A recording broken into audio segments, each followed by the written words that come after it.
Vale, bueno, Rubén, primero de todo, cuéntanos qué tal, cómo estás viviendo estos primeros días después Mm, de haber publicado Bajo el barro. Pues bueno, son días extraños, publicas una novela o no. Y bueno, a ver, realmente hay un periodo muy interesante cuando publicas un libro, que es este primer periodo en el que no pasa nada, ¿no? Siempre, que es que no hay reseñas, lógicamente, porque a veces es un libro de 600 páginas, tiene que tardar en leerse, y todos tenemos nuestra propia pila, por otro lado. Entonces, no hay reseñas, no hay... Bueno, las cifras de ventas tardan muchísimo más en llegar ya, todavía. Entonces hay como un impasse ahí de que hay una distancia entre lo que uno cree que ha hecho y lo que a lo mejor los demás perciben que ha hecho, ¿no?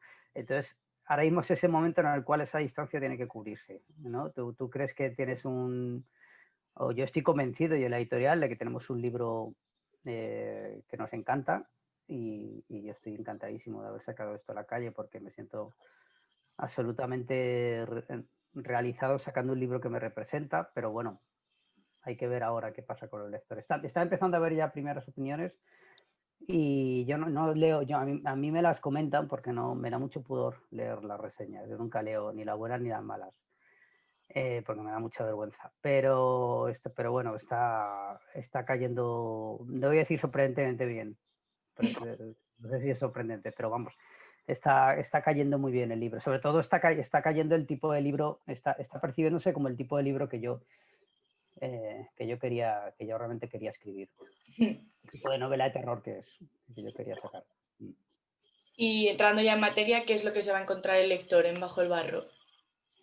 Pues yo creo que se va a encontrar una historia, un cuento de miedo, quizás en su fondo más clásico de lo que, no sé, a lo mejor de lo que algunos lectores quizás esperan, ¿vale? Y luego, y fundamentalmente, una historia de personajes en un contexto social muy determinado, ¿no? Y muy reconocible también, muy familiar, ¿no? Que es, mi intención siempre era hacer una novela de terror, o una novela, digamos, en el que el elemento sobrenatural irrumpiera en un entorno muy, muy cotidiano, muy de la puerta al lado para los lectores, ¿no? Que alguien de aquí pudiera leer, que lo pudiera leer. No solo la novela transcurre en un barrio de Madrid, pero bueno, que lo pudiera leer en un barrio de Salamanca, de Gijón, y que dijera, este instituto me suena, esta protagonista con estos traumas, que es una chica que sufrió bullying en el pasado y que lo pasó muy mal antes de salir del armario y tal. Esta chica me suena, esto, o sea, yo creo que Bajo el barro, sobre todo, es fundamentalmente, es una historia de miedos, es una historia de terror sobrenatural, pero sustentada sobre miedos muy reales. Y muy cercano. Muy cercanos, sí, muy cercanos, creo que a casi cualquier tipo de lector. ¿Y cómo surge esta historia? Bueno, hay una anécdota que surge de varias formas, pero bueno, la fuente principal es, hay una anécdota que está en la dedicatoria del libro, que bueno, yo siempre la cuento para los que todavía no tienen un ejemplar delante, pues si se animan, que es una visita que yo hice de niño al por entonces recién inaugurado Pasaje del Terror de Madrid. No digo esto en voz muy alta porque parezco un viejo, ¿no? Diciéndolo. O sea, porque es que ya ni existe, ahora es otra cosa. Fue el viejo Caserón y ahora es la atracción de Walking Dead. Pero bueno, yo hice una visita de niño, estaba recién inaugurado, era como el fenómeno, y entonces mi padre me llevó al parque de atracciones y a escondidas de mi madre, que no quería que entrásemos en la casa del terror esta. Porque pasaba un poco como en la novela, nadie sabía qué pasaba dentro, pero se hablaba de que era una experiencia terrible, ¿no? Que es lo que he intentado recrear en la novela, ¿no? Que es más importante casi lo que uno imagina que puede haber detrás de la puerta que lo que hay detrás de la puerta. Lo que pasa es que en la novela, una vez se cruza la puerta y se entra en el pasaje que han construido los niños, he intentado estar a la altura, eso es verdad. Que no sea simplemente bueno, estamos aquí y hay que cumplir el expediente, que creo que intento que el pasaje esté a la altura, ¿no? De la misma manera que estuvo a la altura en mi primera visita a mí el pasaje. O sea, yo entré a ese pasaje de mi padre, fue una experiencia transformadora, vamos a decir así, y luego empecé a jugar, a hacer pasajes con amigos. Hacíamos pasajes en casas cuando los padres no estaban y cosas así. Yo hablo con 10, 11 años más o menos. Y luego propuse hacer uno para la fiesta de fin de curso del colegio. Pero lo preparamos muy bien, todos mis compañeros de clase y tal, pero yo vi que aquello no era lo que estaba en mi cabeza, que luego es una cosa que se va repitiendo con la vida, ¿no? A lo largo de los años. Cuando uno escribe y tal, uno tiene en su cabeza un libro y luego Luego, sabe lo que sale y lo demás dice, está muy bien, y dice, bueno, ya está muy bien, pero si vieras lo que yo tenía en la cabeza, era 20 veces mejor. Entonces, bueno, el pasaje no estaba, yo creía que no estaba a la altura y el día de la fiesta de curso pues me quedé en la cama. me enfurruñé y le dije a mi madre, no voy. Y entonces mis compañeros de clase lo hicieron y fue un éxito. Yo nunca pude ver ese pasaje que yo mismo había diseñado. Y entonces esto es una manera un poco de quitarme la espina. Entonces de ahí surge la idea. Y luego, esa es la idea, digamos, en términos dramáticos, ¿no? Es decir, en términos de trama, la idea. Y luego, bueno, también yo lo que he hecho ha sido actualizar un poco esa premisa, ¿no? Llevar el pasaje a un contexto que es la España de, digamos, post-crisis, no sé si llamarlo post-crisis 2008, pero yo creo que la crisis de 2008 realmente nunca ha terminado, ¿no? Ahora cabalga sobre la siguiente, pero obviamente creo que nunca llegó a acabar. Entonces, es que pasa con unos niños que lo tienen todo perdido, o sea, que no tienen no ya un futuro claro, es que no tienen ni un presente siquiera. Entonces, ¿qué pasa si esos niños hacen un pasaje del terror y proyectan ahí sus miedos y los miedos de sus vecinos que están también, que se enfrentan a un contexto social también muy de espaldas, ¿no? A ellos. y bueno, respecto a lo que acabas de decir, ¿crees que has plasmado todo lo que querías plasmar en el libro? ¿Has quedado satisfecho o no es exactamente como lo habías pensado? El libro yo estoy contentísimo con este libro porque a ver, no voy a decir tal cual lo que tenía en la cabeza, pero, pero para empezar es un tipo de novela bueno, esto es un poco perogrullo, ¿no? Pero uno escribe lo que quiere leer, lo que le gustaría leer, ¿no? Entonces yo leo de todo y dentro del género leo todo tipo de género y soy muy omnívoro, ¿no? Me leo un clásico de gótico y me puede gustar y por la tarde puedo leerme, no sé, una novela, es decir, contemporánea, más, digamos, más punk, ¿no? Y todo me gusta. Pero yo quería hacer un tipo de novela, digamos, muy cercana al lector, muy sustentada sobre personajes cuya psicología un poco y cuyos miedos interiores fueran los que realmente hicieran avanzar la trama, ¿no? Y creo que eso está, yo honestamente creo que eso lo trabajé mucho y la novela tiene muchas versiones, ¿no? Y luego, tuvieron muchas versiones antes de llegar a la editorial y luego con la editorial también lo trabajamos.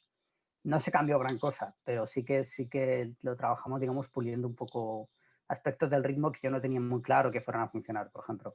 Y estoy realmente contentísimo. Es decir, no sé si esto, bueno, puede decirle algo a los lectores, a ciertos lectores o no, pero es la novela que a mí me hubiera encantado leer con 15, 20 años. O sea, cuando yo leía, digamos, empezaba a formarme y leía los autores que luego han sido mis favoritos, cuando lo leía por primera vez, ¿no? Digamos, y leía a King, y leía a Lovecraft, y leía a Clay Barker, y pues me hubiera encantado leer esta novela, porque entonces había muy buenas novelas españolas de misterio y de suspense, había muy buena novela negra y la sigue habiendo, pero quizás a mí como lector entonces me faltaba un poco esto, ¿no? Me faltaba, oye, cuéntame algo que pase en la puerta al lado. Entonces yo creo que ahí, objetivo, por mi parte, yo ya decidirá los lectores. Yo he hecho exactamente lo que creía que tenía lo que quería hacer, lo que mi lector de 20 años me ordenó que hiciera, digamos. Eso está bien, entonces. Mm.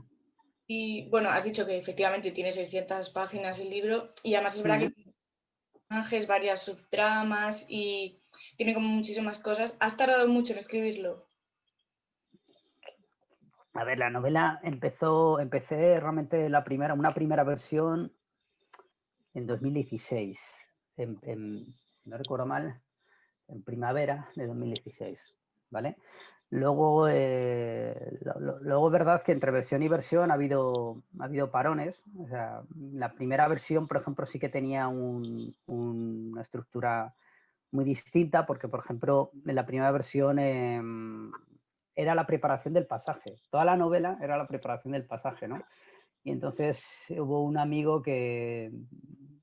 bueno, comentando con él la idea y viendo un poco lo que yo estaba escribiendo, me dijo, no, hombre, no, esto, tío, la novela no tiene que ser como preparan el pasaje y al final entran, ¿no? Tiene que ser, la novela arranca, el pasaje ya existe y lo que tenemos que preguntar a los lectores es qué hay detrás, ¿no? Y entonces ahí, la segunda versión, reescribí todo lo de la primera. Y bueno, básicamente desde primavera del 2016 hasta ahora han sido, hasta ahora, vamos, hasta más o menos invierno, invierno, digamos, de 2000, hace un año, que fue cuando cerramos el manuscrito con Planeta ya, dijimos, esta es la versión ok, pues, pues ese es el tiempo que hemos estado trabajando con parones. Sí. ¿Y qué ha sido lo más difícil a la hora de escribirlo? Lo más difícil de escribir esta novela yo creo que ha sido que los temas que sobrevuelan la trama, ¿no? El bullying, un poco bueno, una suerte de disección acerca de la desigualdad, que yo creo que es ya el ADN del mundo moderno, ¿no? La desigualdad social, que eso no devorara la novela, o sea, que no se convirtiera en una novela, digamos, didáctica, pedagógica, o sea, porque yo creo que el lector hay que pensar siempre que es un lector inteligente y que él digamos, va a completar el sentido por sí mismo, ¿no? De lo que hay, de lo que le están contando. Entonces intenté pulir sobre todo que los personajes no se sermonearan, que, bueno, que su propia psicología fuera a veces contradictoria, ¿no? Mi personaje favorito es el de Juanan, que es un personaje con el que yo, claro, es con el que menos me puedo identificar y por eso precisamente es el más interesante para mí, ¿no?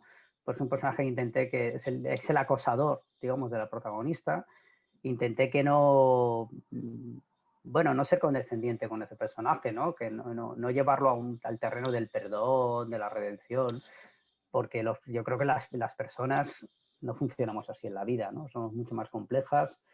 Te encuentras con personas fantásticas que hacen que de repente descubres que han hecho cosas que no son tan fantásticas. Y sin embargo, por otro lado, son personas que a lo mejor, no sé, se matan por sus amigos. Entonces, intenta un poco por poner en problemas digamos, toda esa didáctica que a veces tienen ciertas novelas que no terminan a mí de gustarme. Entonces, lo más difícil de escribir la novela ha sido eso, sobre todo conservar, trabajar los aspectos de atmósfera, de suspense, de ritmo, construir, digamos, trabajar, digamos, como un buen orfebre lo que es el material del que está hecho un buen cuento de miedo y que todo lo demás estuviera un poco al servicio de eso.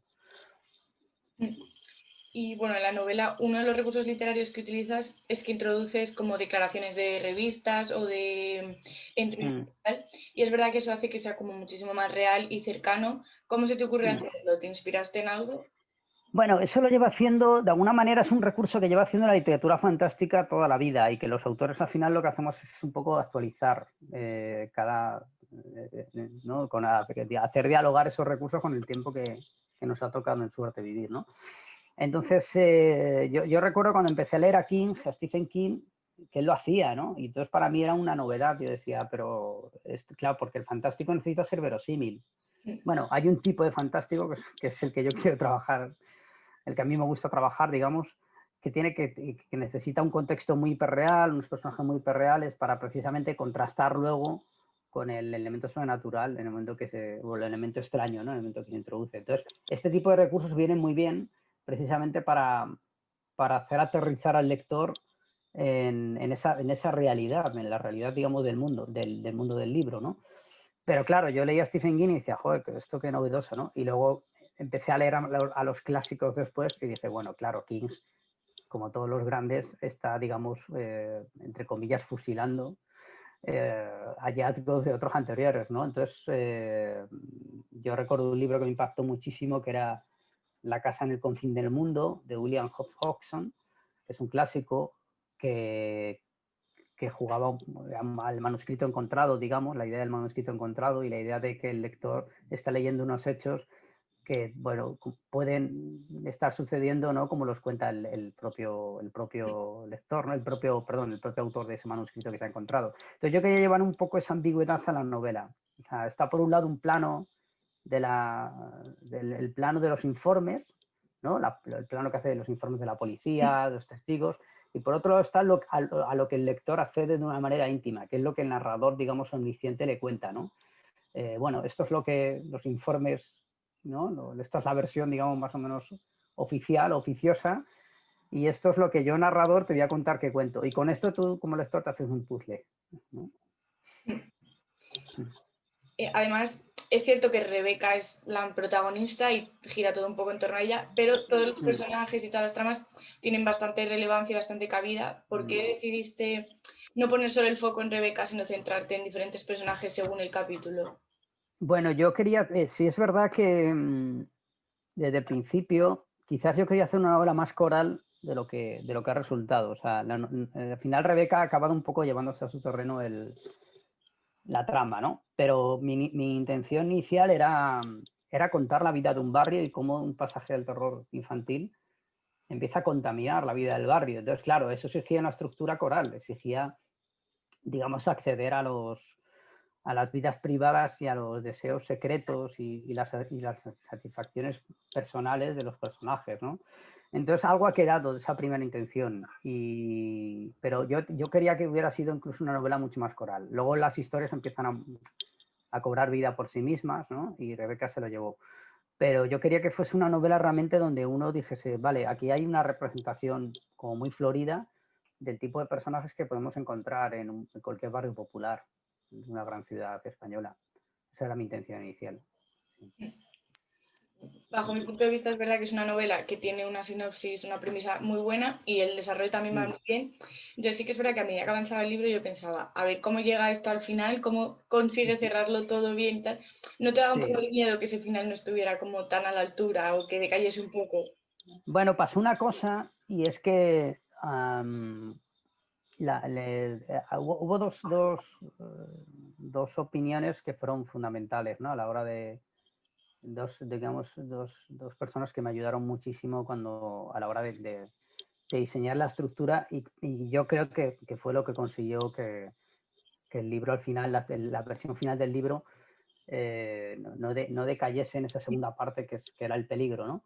Y es que al principio los personajes y el lector entraba al pasaje a mitad de novela. Entonces hubo dos amigos, un autor que es Jesús Cañadas, me dijo que leyó una primera versión de la novela, una segunda, tercera, no recuerdo, y me dijo, oye, tío, el pasaje ponlo al final, el pasaje es la traca final, entonces si entran a mitad, el resto del libro no va a estar a la altura de lo que encuentren dentro del pasaje, ¿no? Y entonces esa fue un poco la clave, y yo tuve que hacer un corta y pega, que creo que ha quedado bastante bien, en el libro porque tenía toda la razón, ¿no? Y luego también una de las personas que también leyó, me ayudó en las primeras versiones fue Paco Plaza, que yo entonces venía de ayudarle a hacer, de colaborar en el guión de Verónica. Y también hablando con él, comentando la idea, también me di cuenta, también me estaba diciendo lo mismo, ¿no? O sea, no, esto tiene que empezar con el pasaje, con la gran pregunta, ¿no? Con un pasaje que es abierto, personajes han desaparecido y la gran pregunta que hay detrás. Y entonces esto tiene que ser un ritmo sostenido hasta llegar al pasaje, a entrar al pasaje. Porque entonces, claro, no va a haber nada más potente que entrar al pasaje. Si construyes bien lo que hay dentro, nada va a ser más potente que lo que los personajes y el lector se encuentran dentro del pasaje. Entonces, esa premisa, digamos, una vez la asimilé, porque yo al principio esa estructura no tenía tan clara, pero una vez que asimilé esa premisa, la novela ya, hay veces que tomas ciertas decisiones y tú mismo te das cuenta de que son las correctas porque empieza a fluir al escribir aquello, ¿no? Entonces ya la novela empezó a fluir, una vez que dije, bueno, vale, todo esto es un gran viaje en tren que se dirige a un túnel final, ¿no? Que va a ser el entrar al pasaje y ver todos esos anhelos y esas insatisfacciones y esos secretos de los personajes, verlos expuestos, ¿no? En toda su crudeza. Y una vez que decidí eso, la novela empezó a volar sola. Como acabas de decir, además de novelas, escribes guiones. ¿Te gustaría adaptar Bajo el barro a algún formato audiovisual? Yo creo que el otro día lo hablaba con un amigo. Yo creo que difícilmente puede ser una película, sería una serie. Porque una película ya digo, tiene un cierto carácter coral, hay un desarrollo, necesita un tiempo, hay una cocción, es un terror, sí, es un terror de cocción lenta y eso necesita un desarrollo. Yo creo que a mí, por ejemplo, me gustan, defiendo hasta cierto punto las versiones de It que han hecho las últimas, ¿no? Pero creo, francamente, que las defiendo porque son versiones, bueno, digamos, el de Andy Muschietti, que es el director, ha hecho su propio It, su propia relectura de It, y eso está bien, es lo que tienen que hacer los directores, ¿no? Pero yo defiendo que, por ejemplo, su libro tenía que haber sido una serie, tenía que haber sido Hill House, Hill House tenía que haber sido It, o It Hill House, ¿no? Entonces yo creo que con Bajo el barro pasa algo parecido, si fuese un producto, una obra audiovisual, debería ser una serie, yo creo, una temporada. Pero bueno, eso los autores ahí, en fin, lanzamos las cosas al aire y luego ya la realidad, la realidad decide. Sí. Bueno, ya para terminar, ¿tienes algún otro proyecto del que puedas hablarnos? Bueno, puedo hablar, sí, sin dar títulos ni nada, claro, porque, a ver, literariamente tengo una novela corta en el cajón que terminé hace algún tiempo y que, bueno, terminé de pulir hace poco, porque las primeras versiones las escribí hace más o menos año y algo. Y vamos a ver, no sé, voy a ver qué hago con ella, porque es un formato un poco de difícil encaje editorial, pues es una novela de tamaño corto, no sé si es género corto, pues una novela de tamaño corto, y luego una novela larga que tengo la mitad, que estoy escribiendo ahora y tengo la mitad. Y luego visualmente, si todo va bien, hay un corto que va a ser, yo creo que muy potente, que he escrito y que van a hacer otro, van a dirigir y producir otros, y que se rueda, si todo va bien, porque ahora la realidad es cambiante y fluida. Antes de final de año, para invierno se va a rodar. Y un par de cosas audiovisuales que, bueno, uno siempre que tienes en cartera y a ver si terminan de concretarse. Hay un par de pelis y, bueno, vamos a ver si se concretan o no, porque luego los proyectos... El estado natural de un proyecto es que no salga. O sea, que es un pequeño milagro que a veces sale un proyecto. Hay que contar con eso siempre. Pero bueno. Qué bien, mucha suerte entonces. Gracias. Muchas gracias.